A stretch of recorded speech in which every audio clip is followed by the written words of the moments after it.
I'm Paul Ford, your host of today's Big Thing. On a daily basis, we take for granted the labors performed by the young men that have been labeled the greatest generation.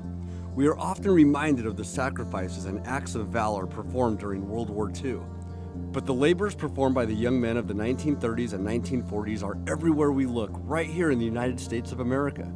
Although it ended 75 years ago in 1942 as part of Franklin Delano Roosevelt's New Deal, the CCC, or Civilian Conservation Corps, continues to bless our lives today. Right here in southern Utah, you can see the work of the CCC all around you. Pinto, Veo, St. George, La Verkin, Springdale, Zion, Gunlock, Washington, Santa Clara, and even right here in Leeds. During the 9 years of the CCC, approximately 3 million unmarried men between the ages of 17 and 28 were employed and given a ray of hope. The Great Depression ushered in massive rates of unemployment. Across the country, unemployment rate averaged 25%. Here in Utah, it was 34%. Despair and feelings of worthlessness were found in every corner of our country and in every state across its vast expanse. Although there are differing opinions that compare Roosevelt from a saint to a fascist and everything in between, through diligent research, my own personal feelings are that the CCC was an inspired program that spawned from something good. During its 9-year run, 3 billion trees were planted, reforesting a nation that had been pillaged by logging and fires. Over 1 billion fish were stocked in America's rivers, streams, and lakes. These young men constructed trails, lodges, and other facilities in more than 800 parks nationwide. They pioneered new firefighting methods and built a network of service buildings and public roadways in remote areas. More than 40,000 illiterate young men were taught to read, write, and type. Some of them chose to get high school diplomas after hours. American Indians, whose conditions were deplorable and whose economic conditions were mostly ignored, were put to work and were paid to help reclaim a land that had once been their exclusive domain. Over 80,000 American Indians participated in the CCC. Some of the great accomplishments by the CCC include 97,000 miles of fire roads. They erected over 3,400 fire towers. They built waterways and small dams, protected 84 million acres of good agriculture, land dependent on man-made drainage systems. This is an area equal to the combined area of Ohio, Indiana, and Iowa. From 1936 to 1937, many ranchers lost their sheep to blizzards.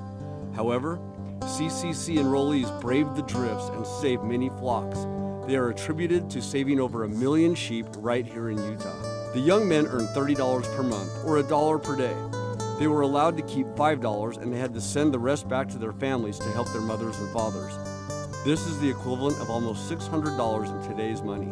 Some called it socialism, but whatever you call it, you cannot dispute the thousands of journal entries, letters, and interviews that all share this similar tone. And I quote a boy from Pennsylvania, "I live in a little town which is smoky all the time, and there is no fresh air whatsoever like there is on the mountains. Good fresh air and good eats, better than what over half the fellows are getting at home." Another young man said, "The mornings of sunlight, the evening dusk, and shaded sun when the stars are so close to the earth, one could almost reach out and touch them. These are glorious days that shall never be forgotten. Each night I face the setting sun that floods the peaks of the distant mountains with crimson grandeur, and with me is the song of the hills and the strength to face tomorrow's dawn." For most enrollees, enlistment in the CCC had been the final act, the culmination of a long period of despair and helplessness. It proved also to be a turning point. The Corps rekindled hope for the future and faith in America and its way of life.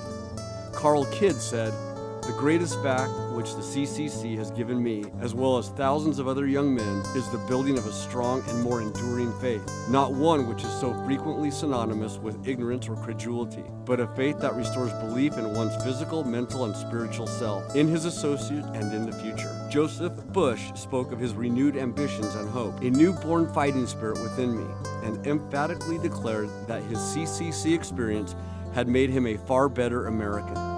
Ray Johnson said, God created this universe, He gave us spring with its beauty of flowers and birds and trees. Now He has given us the CCC and this man Roosevelt. For that, I praise God. I conclude this segment of Today's Big Thing and only add that I wish we still had the Civilian Conservation Corps. With the gap widening every day between the rich and the poor and a diminishing middle class, the CCC could do the same thing for many of the inner city kids of today. It could indeed provide them with a skill set they never dreamed they could have.